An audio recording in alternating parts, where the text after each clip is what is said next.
Good evening, ladies and gentlemen. Welcome back to Play the Hits. I am the Great White Ninja, and with me is the Hispanic Panic. How you doing, Max? Pretty good today. How's it going? Oh, not too shabby. I'm over COVID, so things is all right. So, you're sounding a lot better. Oh yeah. Oh my God, it feels good not to be hacking That's for a spell. yeah. Until I catch the latest variant. That's right. Because apparently this is just months. life now. Give it a few months. We'll get there. Gotta catch them all. Gotta catch them all. Yeah. Gotta catch them all. COVID mom. Ah, shit. So in our testing, we were talking about what, Roblox? Yeah. So you had pointed out you weren't aware that I had Bowser's Fury, and Yeah. I've had that for a while and love it. Shit. Oh, you can't Really? escape when they have you in their sights? Got it. There we go. Anyways, that one can see through walls, which is problematic. Okay. But anyways, yeah, we were talking about some games, and it turns out Bowser's Fury I actually picked up for Connor, and he loves the game and played it a good amount. But you know, every time he asks for a new game, and I get it for him, it's like a week, and he's back to Roblox, and I'm out $60, which Yeah. it's part of being a dad, whatever. But at the same time, holy crap! Like, if my dad was a gamer and like saw the value of games, and that was something that was just like a part of I probably wouldn't appreciate it as much. So in that way, I guess I'm succeeding as a parent, because he doesn't know that it's a tremendous privilege to be given access to toys and electronics and stuff like that, nor should he at age 7, but but then fucking Roblox, just okay, so we're about to get the storm missiles, so it just reminds me that youth today has completely changed from when we were kids. That thing that you kind of almost believe is never going to happen. Like, I'll always understand what they're into and why they're into it. Even if a new game isn't my jam, I can usually understand the COD fad or what's a better Fortnite. Like I'm not a Fortnite player, but I get the appeal of Fortnite. It's a big open bottomless pool of fun if you're into battle royales. Yeah. Oh, this boss is a pain in the ass. You objectively see the appeal, even if it's not your exactly. Game. Screw attack makes you nothing. Oh my God! Wait, can I hurt him with? I can hurt him with the screw attack. He is dead. Are you typically supposed to have the screw attack at this point? No, you are. We're not even supposed to have the gravity suit. Oh yeah, that's. Yeah, you totally sequence broke this, huh? Oh my God. Oh, dude. All right, so real quick, I know we're talking about the youth these days. Yeah, but damn kids. I'm watching Awesome Games Done Quick, and they did, because I think you played through this game, Ori and the Blind Forest. No, I haven't. I played through the first maybe quarter of it, and then my Xbox Game Pass expired, and I just have so many freaking games to catch up on that I didn't renew it because it wasn't worth it. There's 3 big projects that I want to complete. And once I've done that, cool. Maybe I'll go back to Game Pass and pick up a few indie titles that I've really been wanting to check out. But no, I played part of Ori, and it's an amazing game. Oh yeah, the games look awesome. I prefer the sequel, but they're both very similar. Will of the Wisp, other than yeah, Will of the Wisp. The only difference really is that Blind Forest is kind of more how you attack things. Gotcha. It's really the attack mechanic. It's more shooty, and Will of the Wisp is more melee. But they both have similar. Yeah, that's fucking awesome. It is. that is a cool upgrade. But anyway, not to get away from the other story too much. No, not at all. Just Go for it. Just seeing the speed run, there's this one power that's in both of the games where it's a weird power I haven't seen in very many Metroidvanias, but it's you propel yourself off of things, and it's anything from enemy projectiles to enemies themselves. And it's a way that you early game get around by, oh, here's a platform I can't reach. Here's an enemy that always respawns in this spot. They shoot something at you. You propel the missile one way, and you always launch in the opposite direction, so you can get like a boost. Oh, and that is the key to so much abuse. Apparently, I had never seen a speedrun of either of the two games, and this person who did it, if anyone watching wants to check out Ren SR, like, it is nuts. It is just so, like, Ren holy SR. Shit. He's going, I mean, so you played a bit of the game. I'm imagining you've never seen the game load in. He goes so fast that the game can't keep up a lot of times. Wow. It has to load a little bit. Like the game has to catch up to his speed. Yeah, nice. Basically. These guys. You know, the first 15, 20 minutes or so, you know, it's impressive. But then once he gets that power and he just starts like breaking the game a little bit, and he'll just start using enemies, and like it's almost like there's a glitch where you can propel, but then you immediately propelled again in the opposite direction to like bring them with you. And he'll just start bringing enemies along to get to places he really shouldn't be. And that's awesome. Oh, and he's going so fast, it's nuts. But yeah, just seeing the speedruns in general, always a lot of fun. Right now they're doing, it's a 4-player race of people doing an any percent completion of Mario Galaxy with Luigi. Oh, nice. Yeah, which is like, that is a lot of fun. I feel like Mario Galaxy 2 is a more interesting speed run. You know, I've never seen one, but just with doing green stars... Galaxy 2, you said? Yeah, just it's rife for abuse, basically. I remember just with how I was playing, just all the times you could, like... And you could get Luigi much earlier in that game. Right. But, like, all the times you could just, like... backflip off of a thwomp, like going up and skip half the stage or something. It's just like, ugh. So, nice. But yeah. Yeah. So, well, I was gonna, my comment back to that. Have you watched a Metroid Dread speedrun yet? I have not. No, well, because you haven't actually played going? through the whole game, have you? No. Okay. So this is all I haven't relatively even started fresh yet, actually. You. Oh, really? Okay. Yeah. So even this playthrough is still pretty fresh for you. Oh yeah. I'm seeing the whole thing from you playing it. Oh, nice. Okay. I'll try not to be too disappointing. We should be if we don't beat it tonight, we're going to be in the last couple of sections. Okay. Because really, like I said at the end of last episode, what we're basically doing is going back and picking up the items that we missed by sequence breaking. Are a lot of these items a lot easier to get now? Just because of what you have? I don't know. Like, I'm doing this like the exact opposite way a speedrunner would do it, and that's like without any plan. Like, I didn't speed break, or I didn't sequence break in order to get to a specific destination earlier than I should have. I did it just to see if I could do it. For fun, yeah. Yeah, right. That's kind of how I'm playing FF13 right now. I'm definitely not speedrunning it at all. But I'm on Pulse, and I'm doing battles, and I'm doing all the missions that I can, and I'm also like farming CP very quickly, but in a way where it's taking me a lot longer in general just to complete Pulse. But once I get to like the story aspect, like the cave, Taijin's tower, sure, it'll be so easy. Even though the whole thing has taken me a lot longer. It's nice just to be brainless and be like, wow, these things are nothing now. Yeah. You know?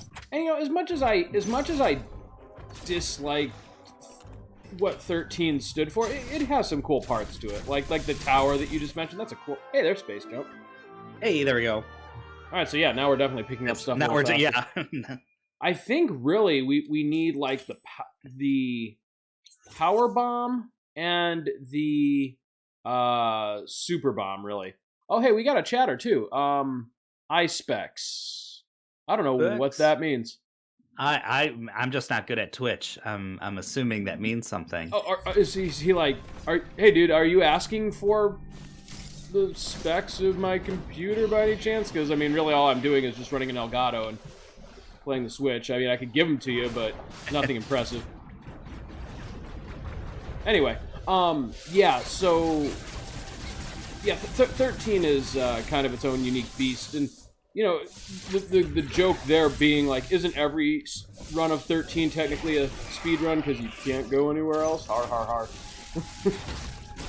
Yeah, I get that. And they're actually doing a speed run of it tomorrow morning. Oh, really? So I'm wondering, and I guess it's supposed to be like 5 or 6 hours is the estimated time. Really? So I'm like, I wonder how they, obviously skipping cutscenes, but there has to be more to it. Right. So I'd like to see the glitches that they're probably going to employ, because I've never seen a speed run of 13. Yeah. Okay, so we're finally back in the area that we departed when we began this like 3-episode long sequence break. You're playing it straight now? Technically. Only now you'll have very little to do after this. Yeah, so basically we're just on a quest for bombs, and once we get both there's a cool new bomb mechanic in this one where you skip using bombs, like across gaps, which is kind of a neat thing.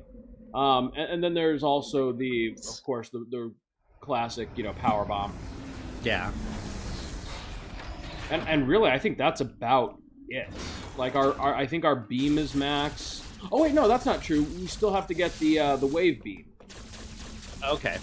So which is hilarious because that was like, remember we were joking like that was no shit in Super really? Metroid. Oh, yeah. Do you need the wave beam there? No, but I was supposed to come from the opposite way. So when I said we're actually back in this area, we're not really. You suck. I do suck. No, wait. Time to go back. Recharge station. If I can get to that teleporter, we'll be in good shape. Well, I can go down to Elon and work my way back up that way. Let's, Okay, well, no, Elon only has one access point, so I can't do that. Or does it?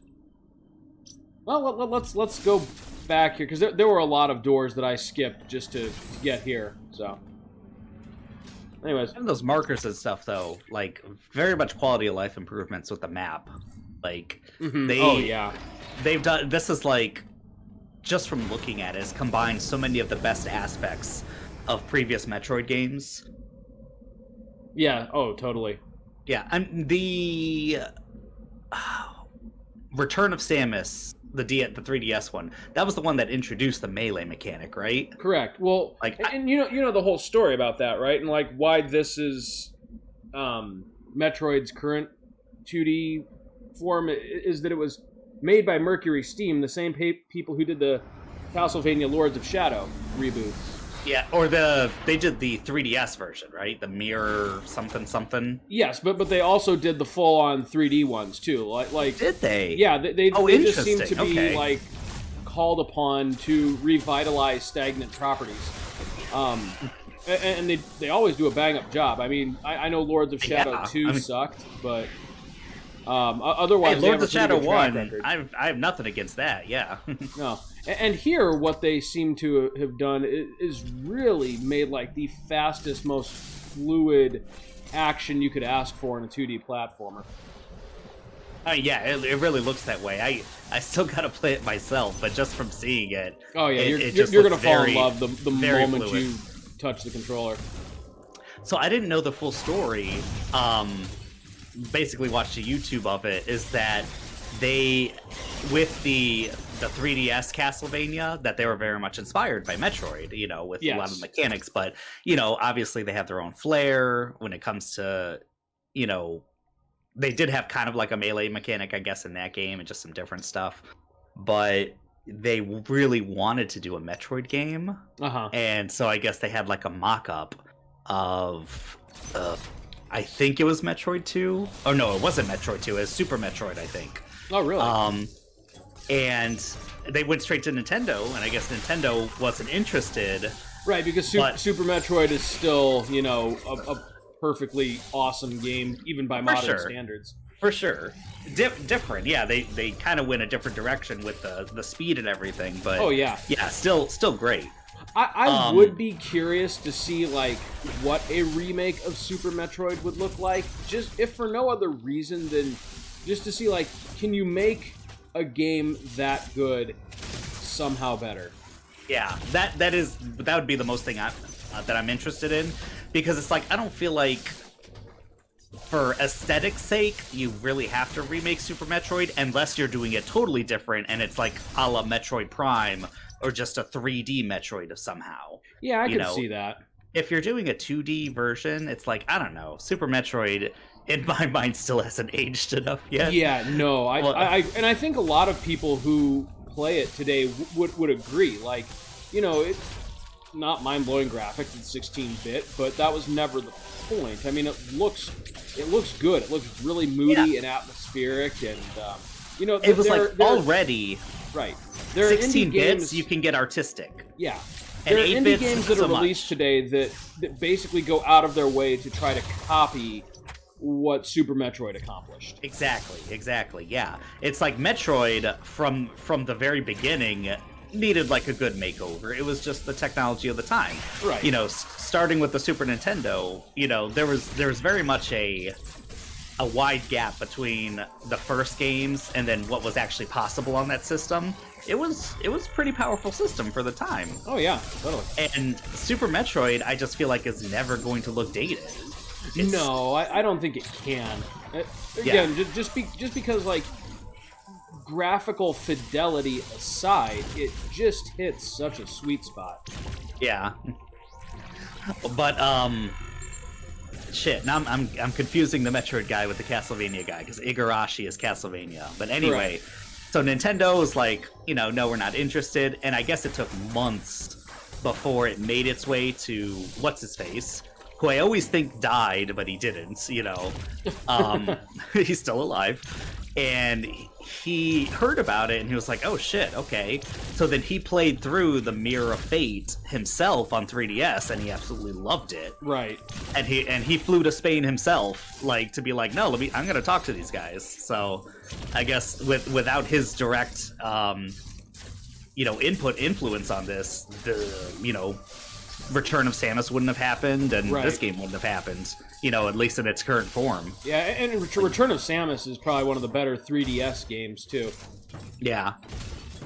It's definitely not the game that I would have, you know, and this is before AM2R, you know, it's like, Metroid 2, you want to remake that? But I guess it was ripe to be remade because... Oh, totally, yeah. Yeah.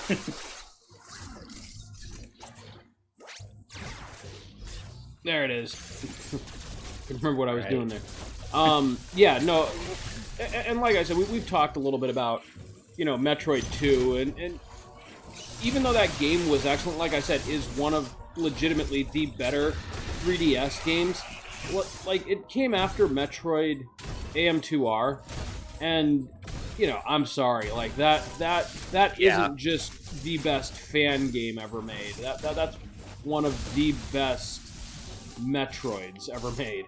Yeah. It just happened to be done by fans. Yeah, this game has definitely, like, more mechanics. I feel like as far as the speed and flow, they're somewhat similar. But the aesthetic and the look are very different. Mm-hmm. And so you can't compare them, you know, apples to apples. No. But yeah, it's such a and again, to be almost completely made by one person is nuts. Right. And can you imagine, like, to be someone to point at something and be like, yeah, that was mine? You can't do that for most things, where it's like, no, that took a whole team. Oh yeah. You can't. A director can't necessarily point at a movie and be like, yeah, that's my movie, you know. Totally. But these guys can. They can be like, yep, Cave Story, that's mine. Like, AM2R, that's mine. So impressive. But yeah, beyond impressive. I mean, these guys are legitimate artists and craftsmen. Like savants, yeah. Yeah, they just don't happen to have the budget or the the establishment that, you know, other game creators do. That doesn't delegitimize what their project is in any way, shape, or form. Yeah, and that's why I love that indies are a legitimate thing, is we've gotten to a point... It gives them a chance, to actually put their stuff out there that otherwise wouldn't. And we have robust enough tools that with enough dedication and effort, which is still pretty superhuman, someone could make a pretty good Super Nintendo type game. Oh yeah. But like these AAAs of today, obviously you need a team like as big as a movie, Oh like yeah, a blockbuster. absolutely. And in many cases, bigger. Like games have jumped film budgets quite handily at this point. Yeah, they jumped the film budgets, and they've for the most part jumped the how much films make too. Things like Avengers, like MCU notwithstanding. Which is kind of interesting to me because even today there's still, and I think it's just pure Hollywood snobbery. There's like this notion that they're somehow less of a overall like media form or I get you, entertainment. And I totally agree. I think that's 100% snobbery and 100% like kind of the old class that are still running the show with Hollywood. Right. And I think that's changing, but you could see like with Oscar nominations and stuff too that it is very much like an old boys club still. Oh, totally. And they look down on. They probably, I'm aware of imagining at least, that they just haven't had a good look at video games as a medium in a long time. And be like, this isn't Atari anymore, guys. It's not Pong. Yeah, totally. Yeah, they've been telling stories for a while, but they've done even a better job at just making you feel things. Holy shit. They don't make this easy. Nope. Fuck. Oh, here you go. Oh, no. Shit. Yes! Nice! Don't ask how, just believe. Just believe it. Believe it. Doritos. Alright, now we gotta lure him down here. Are you able to enter that mode of shooting whenever you want? It's just not gonna happen most places? Or you're not gonna succeed in most places? Sorry, whatever you just said, correct. Oh, there you go. This is where I'm gonna get him. This is where I'm gonna get him.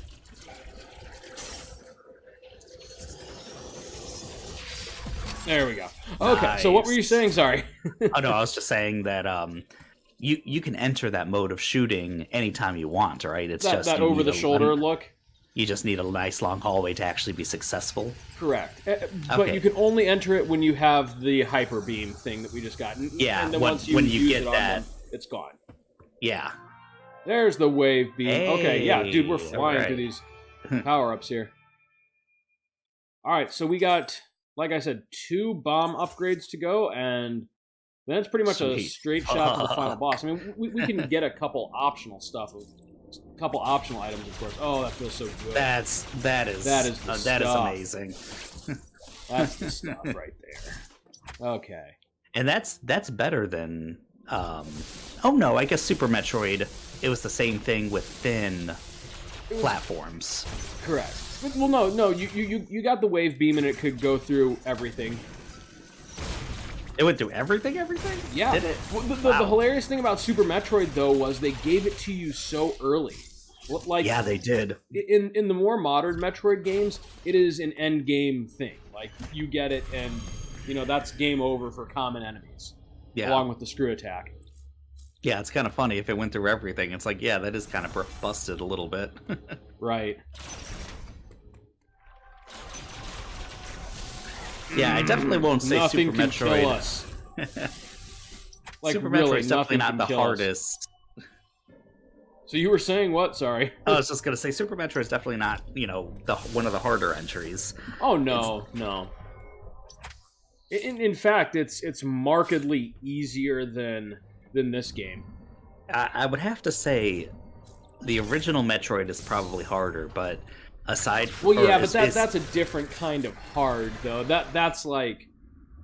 Or punishingly underdeveloped by modern standards. Yeah, for sure. I misspoke. What I meant to say is Super Metroid, I was gonna say it's the second easiest, but I'm thinking about it's like, no, it might be the easiest Metroid.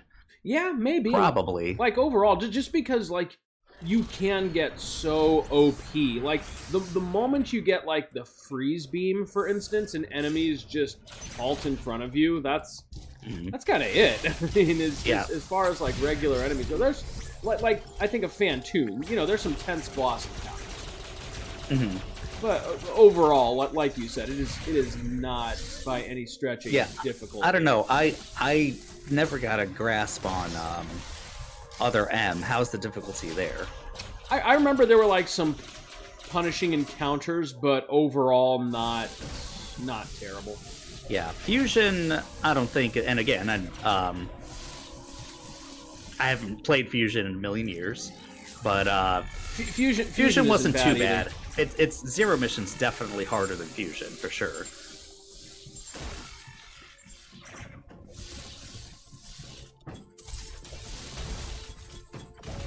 Oh, jeez. Don't know why that worked, but it worked. There we go. I think I may still be... I think I'm supposed to have that bomb upgrade for sure. Oh. Yeah, you did this all wacky. I did. This is fucked. Let's see what we got here. I gotta get more. I have $20 worth of Nintendo bucks. I need to look at some good Metroidvanias. I think that's what I'd be most interested in playing right now. Dude, the way the economy's rolling, that might be like the only legitimate form of currency left after this e-bubble. The what are they called? Cryptocurrency. E-currency. Yeah, after the crypto bubble bursts. Hang on to those Nintendo bucks. That bubble's gonna burst. Oh my god. Yeah. I'm not saying that, you know, Ethereum or Bitcoin is necessarily going anywhere, but pretty much everything else, I think there's going to be a rug pull on most of this shit. I mean, you're already seeing it with a lot of it. Yeah. But yeah, I think a lot of this stuff is going to kind of be worthless. And of course, there's going to be people who bought it at completely worthless and sold it at almost completely worthless and made a fortune. Yeah, and are still, of course, making bank. Yeah, of course. But I mean, like, I'll be, you know, like my distaste for it doesn't necessarily come from the fact that I'm old and can't understand it. It's more like I don't fully understand how all of the mechanics work, but I'm aware that it's the reason that you know, technology is the way it is right now. Like, you can't just go buy a video card or a PlayStation 5. That's true too. And it's all, and also this whole NFT business and the fact that it seems like so many video game companies are just buying into it. It's just like, what the fuck are you guys doing? Right. Like, I don't know if you've heard about that with Ubisoft, with EA, with Squaresoft. Yeah, didn't like the president of Square Enix like make that a part of his like annual address to the shareholders? Like, NFT is super, like, by the way, Final Fantasy 16 is on ice, but you know, super NFT time. Wait, Final Fantasy 16 what? Oh, I was just making something up. Final Fantasy 16 is on ice, but how excited are you for NFTs? Seriously. It's like, dude, go back to making my favorite RPGs and shut your fucking mouth. Like, it's so stupid. It's so fucking... I'm not saying that, like, they have no worth, but the fact that everyone's kind of jumping on a trend like this, and it's... Some of the press releases that are coming out, I think this one was Ubisoft. No, it was Square, actually, now that I think about it. What were they going to do NFTs for? Okay, so real quick, like, do you have like a working knowledge of NFTs? Like, to me, they're just three letters. Like, I don't even comprehend what NFT means. It's like mostly it's like pictures, but it's like some picture or a piece of art or something like that. Like the Mona Lisa, like, is that, let's say, yeah. This is what we're talking about? Digital. Okay. It's like digital. So, and a lot of video game companies, they're like going to be building it into like game items that are completely individualized to you. You know, like, hey, here's this Halo Spartan armor, but if you zoom in on the left butt cheek, etched in there is going to be a certain number, and that's your number. You know, and you can sell this, and it'll be worth the value. Digital art assets, basically. Yeah. Or like a certain picture, people can right-click and save the picture and stuff, like, but there's some technology behind it. UltimaWeapon.png, basically. Ultima what? So you open Final Fantasy VII's core files, right? And, you know, there's the icon for Cloud Sword. Is that the kind of shit we're talking about? That can be, yeah, for sure. Really? Yeah, that's what it is. Now explain the part where this means I can't buy a GTX 3080, an RTX 3080. It's a lot of confusing bullshit that I don't understand myself. But okay, basically, cool. So I'm glad I'm not just an old man here, but you've already explained more than I knew previously. All that matters is that your feeling of what's going on is completely on the mark. It's correct. It's a bunch of horseshit, and it's really stupid. And I hate that these companies are getting in on it. I mean, I think the shortage. What is there to get in on? As companies, don't they just own this stuff when their hired artists make it? Or I think people who are invested in or interested in building wealth and wanting to, like, it's not just enough that there's a hobby to have fun. You also want to make money off your hobby. You know, like, your hobby is a hustle. You know what I mean? That's becoming a big part of our culture. I don't fully understand. Like, I don't get where, you know, like, assets that are in digital format and can be used for, like, video games or other resources are suddenly a quantifiable and purchasable commodity. Like, I'm having trouble drawing those lines. I think the thoughts, and it's not like, say, the Spartan armor example. I don't think they all look the same aside from the etching. I think there's probably some individualized stuff. So basically, you buy it and no one else on the internet can use that asset. Unless you sell it. Unless you sell it to them. So like Spartan armor with I Heart 69 butt cheek, like that is yours forever, so long as you have made the purchase. And maybe it's going to grow in value because Halo becomes more popular, and not just like Halo Infinite, let's say, like new Halo games come out, but this one game is still the most popular. Like, if on that off chance that's the deal, and somehow it's like, I guess it could happen for a game like Fortnite where it's only getting bigger. Okay. Although I kind of think it passed its peak probably 2 years ago or last year.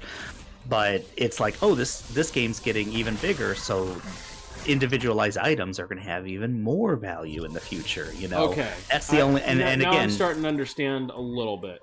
Yeah, but I'm also not 100% on this shit. Like, I definitely could be missing something too. As far as, like, things appreciating in value, a house is very easy to understand. But real estate, I would understand how that appreciates in value. I guess I would not understand where a PNG can appreciate. Yeah, and even art is kind of like, you get something from a painter who is not known at all, so you get it for cheap. Yeah, you roll the dice, right?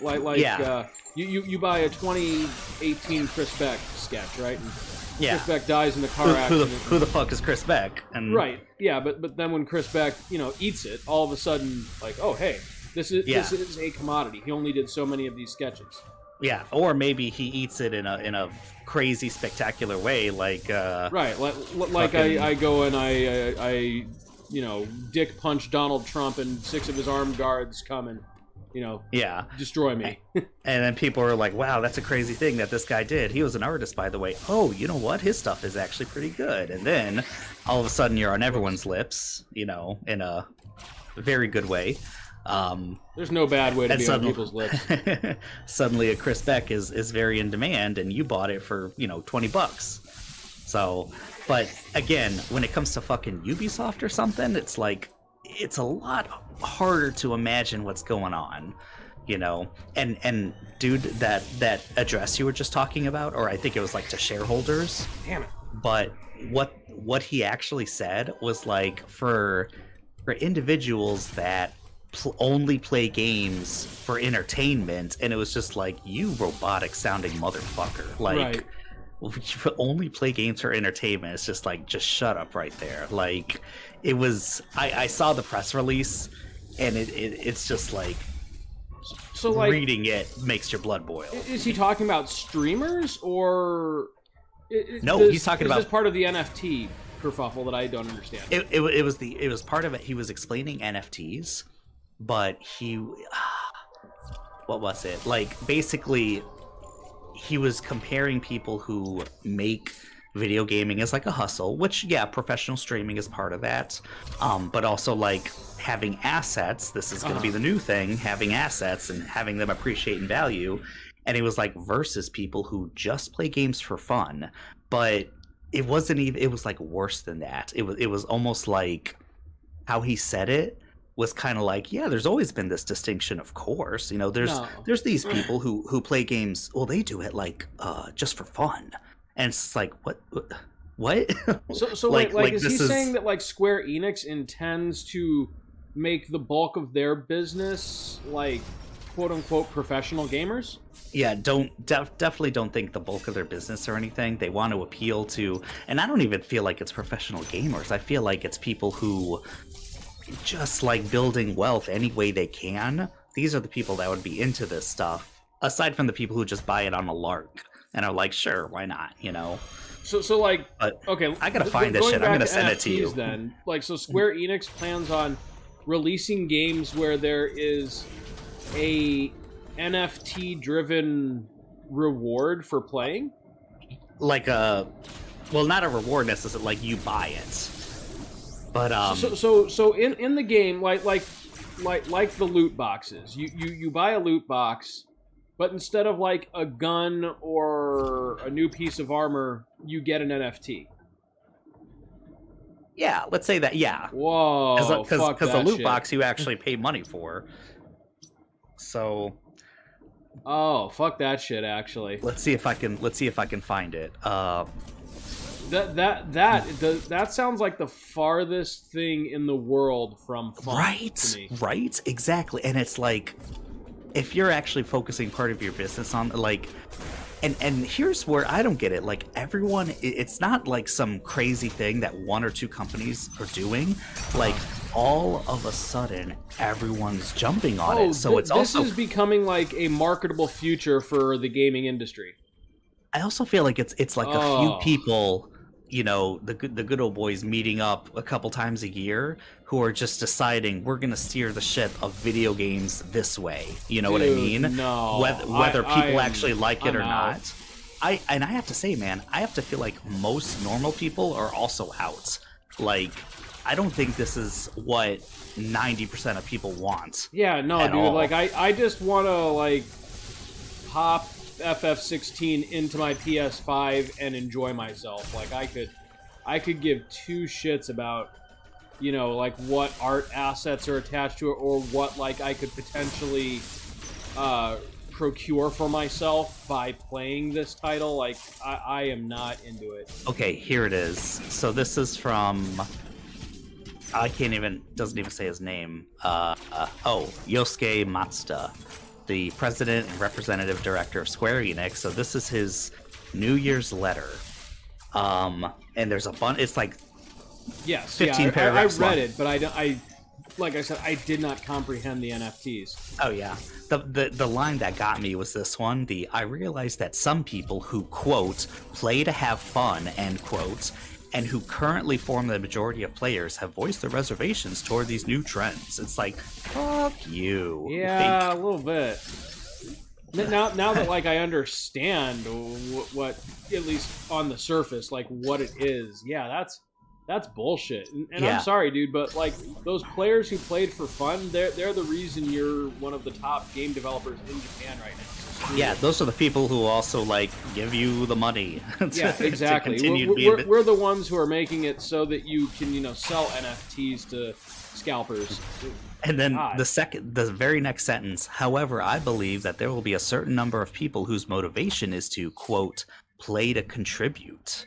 What the fuck does that mean? By which I mean to help make the game more exciting by with gambling, NFTs, basically. by poaching gambling. art through digital medium.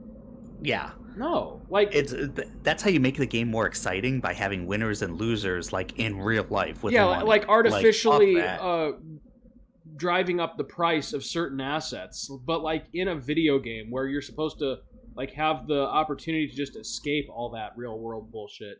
Exactly. And I could also see this, like, in best case scenario, this is just supplemental, and they still have all these other assets that they're just adding to the game that you could unlock through other means. Yeah, but I feel like that I want to buy a game. I don't want to buy I don't want to buy into an economy. Exactly. This is your ticket to first step into this Metroid economy, Squaresoft economy. Like, hell no. I'm sorry. I'll buy FF16. I won't buy the FF16 economy if that's what they're doing. And dude, I could easily, like, everything's ripe for abuse, right? But I could easily see this as, say, again, Halo, easy example, like that there's barely any armor in there game. It is. This is our ticket to the end of the game, Matt. Oh, is that getting to the other side of that thing, or did I? Finally. We're finally going to be back where we were easily. Like what? 20? Oh my god. But yeah, sorry, go on. I could see developers either artificially by the people above them, or just because they're like, oh, we'll make some money this way.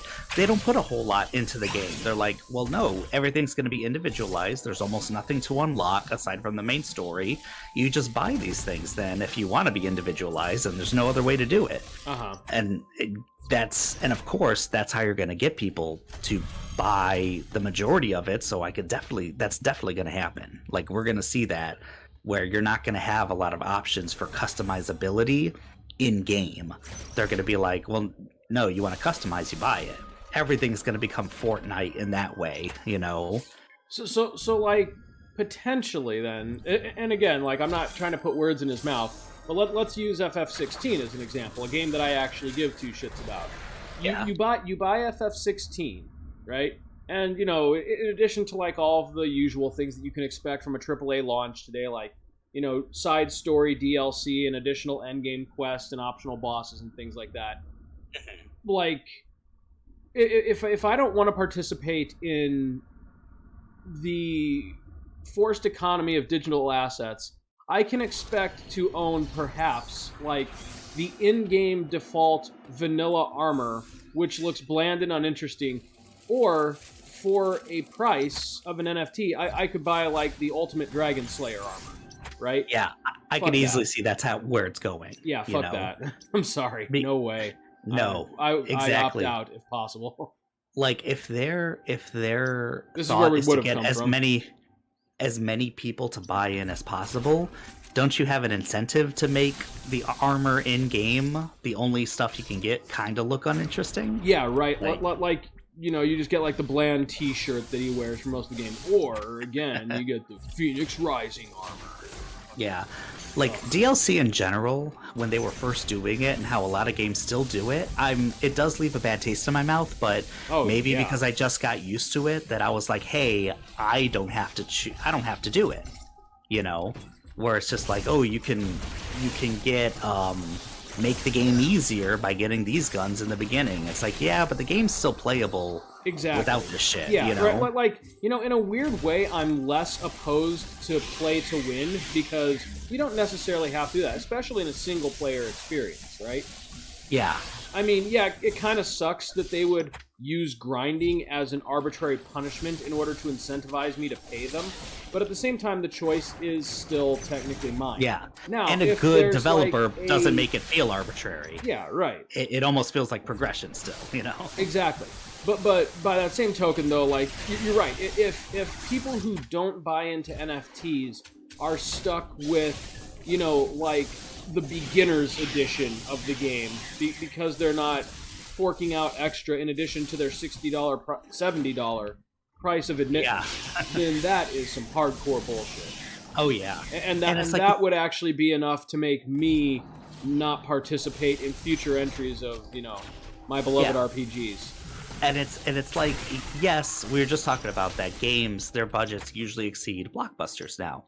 But these movies, they come out on DVD and stuff, and you have a portion of the people buying them for like 20, 25, maybe $30 maximum. Right. And most people aren't even doing that anymore in the age of streaming. You know, games, people are still usually paying either, 75 to 100% of asking price, when a game comes out. There's always people who wait for a sale on Steam. There's people who just wait a long time to play the game, but $60, $70, that is what most people are paying for games. And to say, okay, yeah, we're charging 3 times as much as a movie, which again, I get it. It's a different experience, but then that's not enough. You also have to like buy into the whole store, buy into the economy. You need this DLC. You have the egregious people like Prince of Persia. Oh, by the way, that wasn't the real ending. There, you got to buy the DLC. You got to buy the ending. Well, it's and let's be real. Ridiculous. Square Enix has already kind of pulled this horse shit. They just didn't do it successfully with FF15. Like if you recall, the real ending was meant to be locked behind the final piece of DLC, which people were so not into it that they canceled all that DLC, released episode Arden, and then they released like a book that tells what the real ending is. Yeah, it's just bullshit. Yeah, well, and have you read about that? Like, I don't even mind spoiling it if you don't care. No, I feel like I did a while back, so go ahead and spoil it. I'll probably remember. So there's a novel, and you can get it in English, like tomorrow if you want to. And the way it works is there's another version of the final boss fight where halfway through, Arden and Noctis like get to talking, and they realize that Bahamut has dicked them both over. Yeah, that's right. right. So they unite to stop him. Arden gets to rest in peace, and Noctis, I don't know, somehow gets Luna back, or that I don't know what the explanation is there, but right. Yeah, I don't remember Luna coming back, but I remember that it's really Noctis gets something. I mean, he doesn't gets die. To live. Yeah, he doesn't die. Yeah. And I feel like episode Ignis did not have that ending. It had a happier ending, but yeah, I remember the novel. It was like. And this wasn't, to their credit, I know this was kind of planned, that Bahamut was like kind of the big bad. You could see it in Comrades, and well, yeah, and like also, even just like the way that they wrote him. I mean, he's clearly manipulative and sinister. Yeah, at best he kind of doesn't care, but that's not even that. He takes an active role in just doing what they want, right.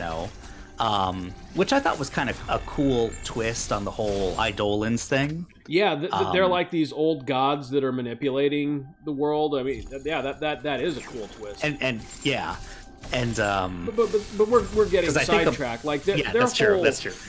Their whole shtick of I'm sorry, but DLC should be added bonus content. It should not be the actual canonical conclusion to the game that you've already paid a full admission for.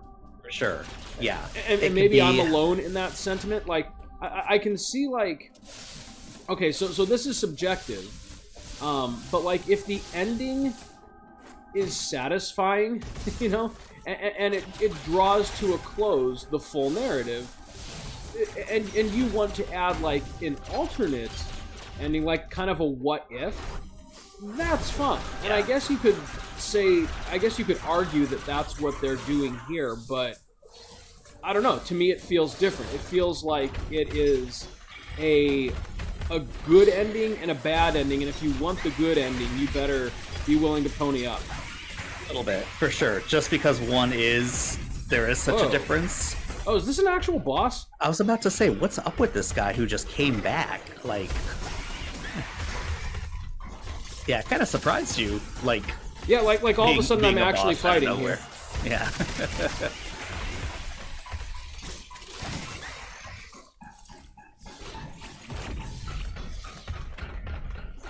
Yeah, I wasn't ready for an actual fight here. Sorry, go on.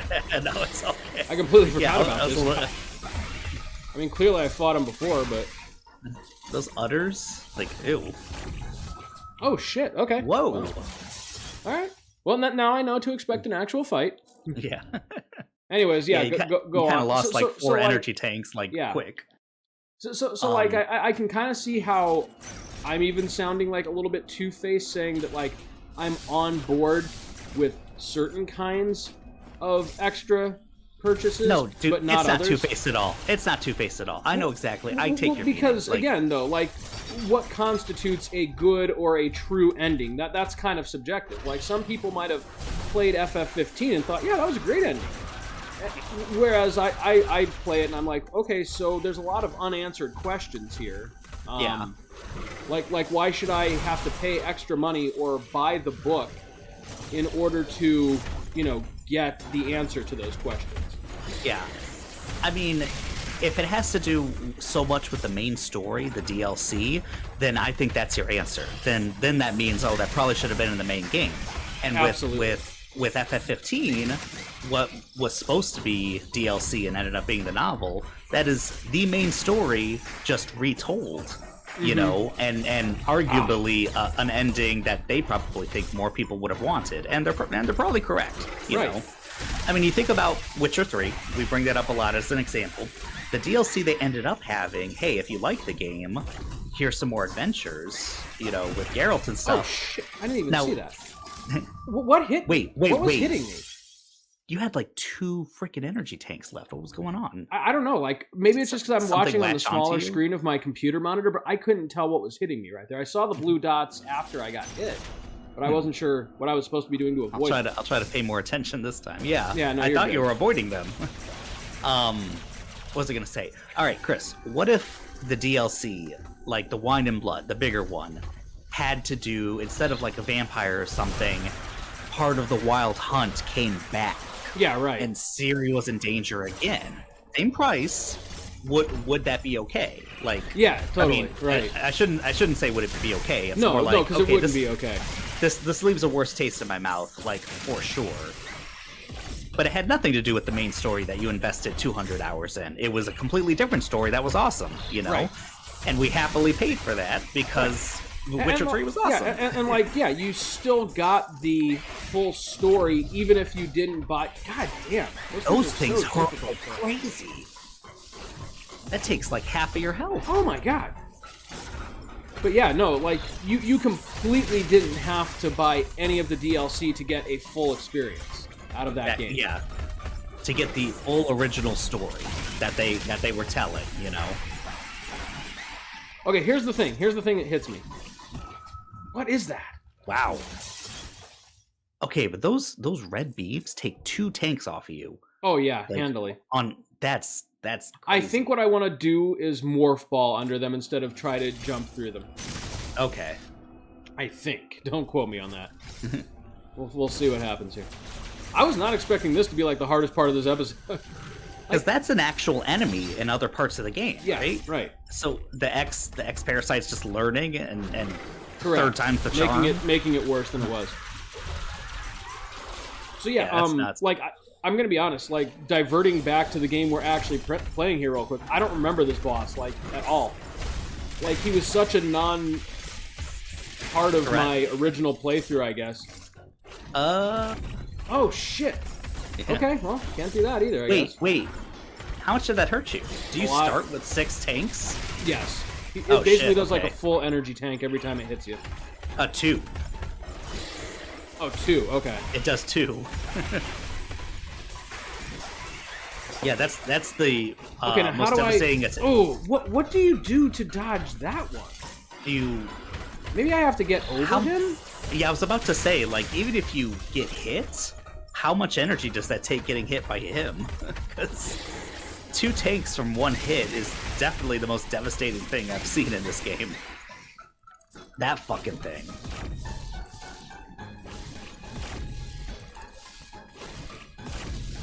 Oh! Almost. Yeah, the blue one is nasty. If it hits you. Okay, there we go. Oh, shit. Holy shit. This is like a Contra boss. It just keeps going. It just keeps fucking morphing. Fortunately, those parts are always easy. Oh. There's the cross bomb. Okay. Wait. Oh, so this is just the regular bomb upgraded. Yeah, this is the one that lets you skip over gaps. All right, I want to see. There you go. Oh, that's fucking cool. It is cool.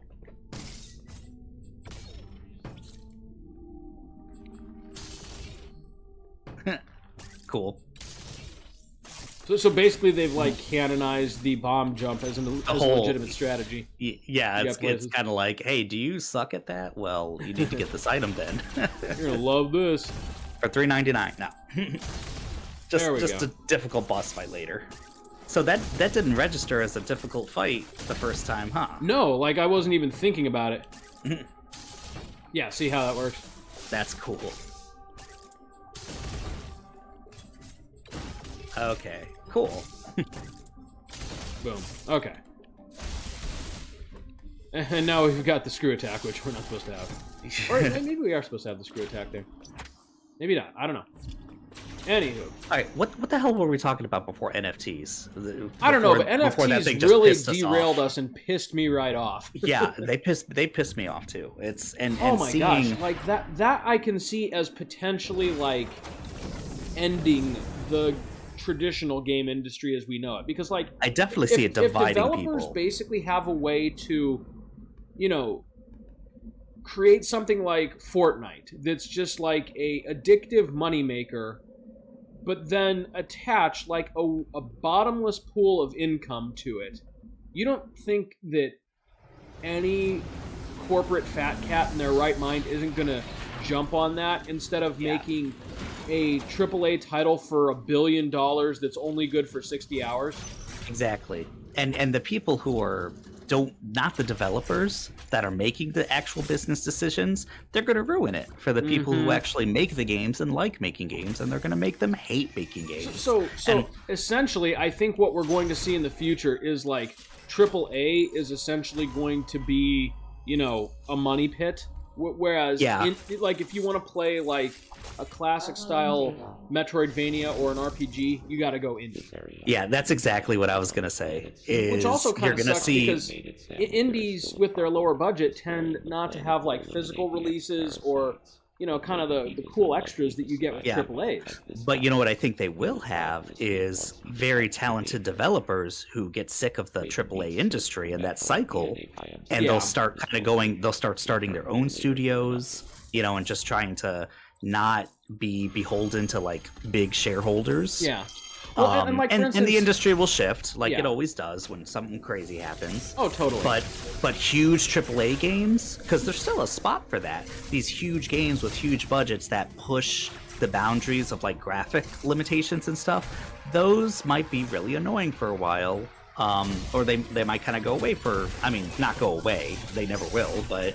Yeah, you're right. But developers will probably have to learn a hard lesson as to like what the customer base actually wants. So we might see a few years of, really shoddy games with really expensive price tags that you have to continually pay. And I feel like they've tried this before, and they keep trying because there are certain sections of the population that have been doing this for years, and they kind of don't, like, you think about the Madden games, the FIFA games.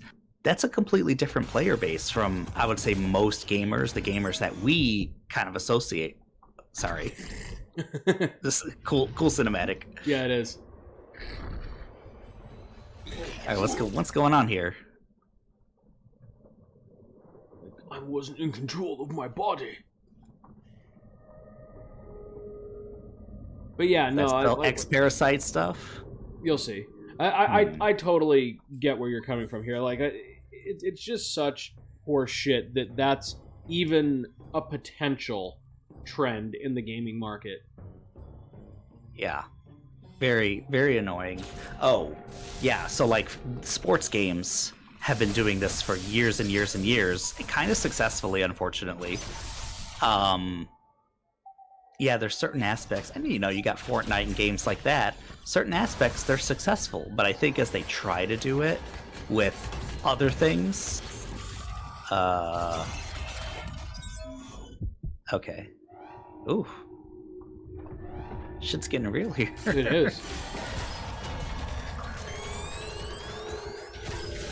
Dude, the cinematics in this game, they're tight, yeah. They are, and it's just like never seen in a Metroid game. It's fucking awesome. Yeah, it lends a whole different.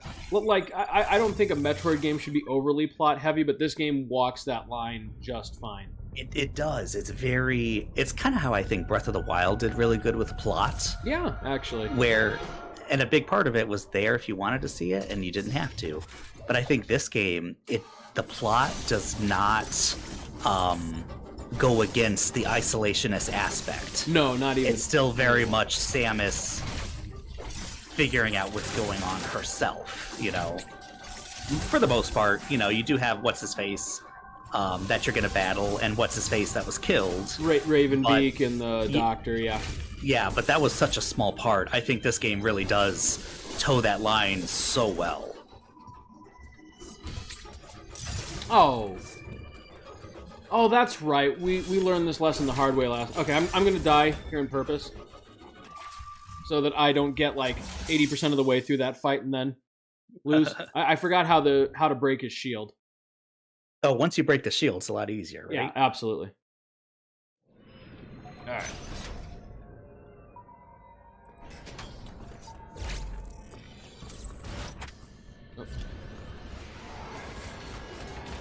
I was watching the first few minutes of that last stream of Village. Did you guys beat it that episode? We did. Or do you still... Okay.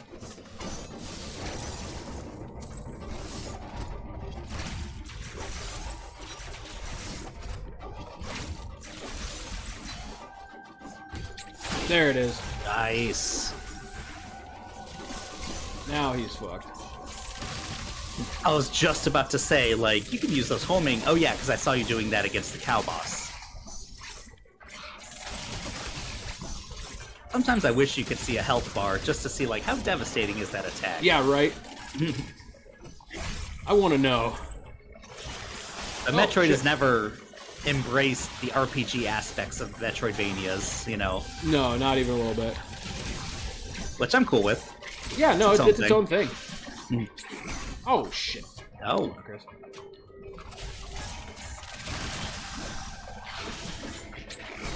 There we go.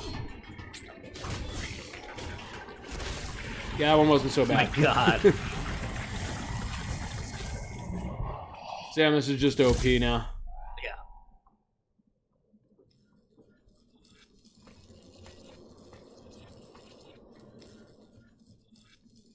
I love the little details in her suit. Although the suit's changing, isn't it? Since yeah, no, those, it's a different monster than at the start of the game for sure. Like it's way less organic looking. Yeah, like it's lost some of those fusion details. There's the power bomb. Okay. I think it always had those details that I just noticed that I probably wasn't noticing before, like the thready bits. And that's like, yeah, kind of the more organic aspects of the suit from the beginning.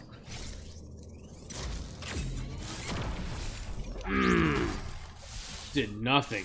That's all right. But yeah, no, from here on out, basically next episode we'll collect a few little extras and then we'll go for it. Sweet.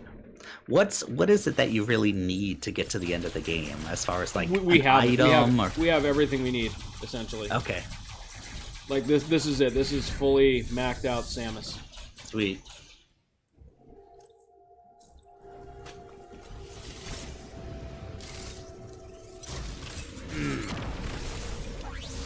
God, I love the power bomb. Nice effect in this game. It is, yeah.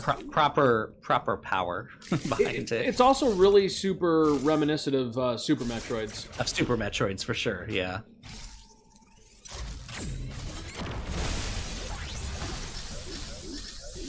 A little bit extra firepower attached to it, Nice. I feel like. So basically, the power bomb just opens up like all the other areas in the map where there are hidden power bombs.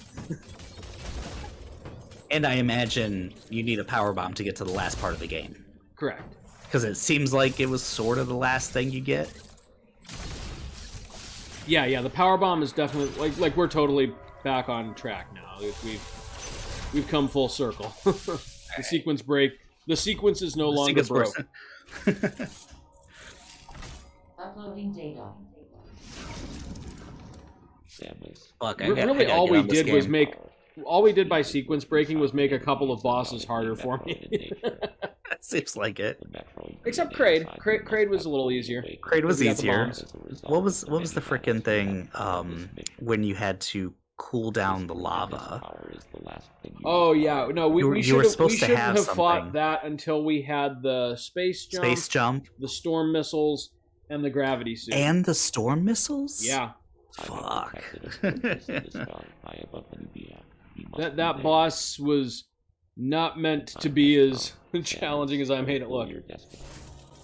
Alright. Wow, computer, that's a fucking heavy load you're putting on me here. Like, fulfill your destiny. Yeah, so Max, next time on Play the Hits, we're gonna go fucking fulfill our destiny. Alright, sweet. We'll see you then, buddy. See you then.